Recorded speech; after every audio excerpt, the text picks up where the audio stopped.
Daniel sat alone in the dimly lit train car, watching the dark countryside blur past. The last train of the night was always unsettling, but tonight felt different. At the next stop, the door slid open. No one got on. Then tap, tap, tap footsteps echoed down the aisle. Daniel turned. A man in a dark coat sat 3 rows behind him. He was sure that seat had been empty a second ago. The train jolted forward, the lights flickering. His fingers tightened around his phone as he checked the reflection in the window. The seat behind him was empty. His breath hitched.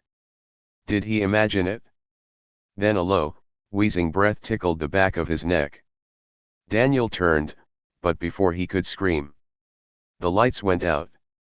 Check the channel for part 2. Daniel hated taking the last train home. Something about an almost empty train at midnight felt unsettling. Tonight was no different. He was the only one left in the car, the rhythmic clatter of the wheels echoing through the silence. At the next stop, the door slid open, but no one stepped inside. Still, a strange chill ran down his spine. Then tap, tap, tap, the faint sound of footsteps echoed down the aisle. Daniel's breath caught in his throat. He turned his head slightly and froze.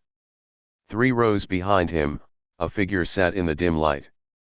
A man in a dark coat, his face hidden beneath a hat. Daniel swallowed hard. He was sure no one else had been there before. The train lurched forward, the old lights flickering overhead. Daniel tried to convince himself it was nothing.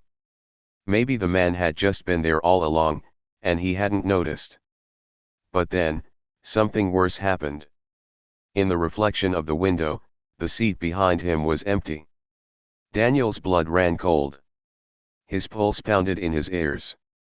He turned back, heart racing. Nothing. The man was gone. A deep, slow breath brushed against his ear. Daniel didn't even have time to scream before the train entered the tunnel, plunging everything into darkness.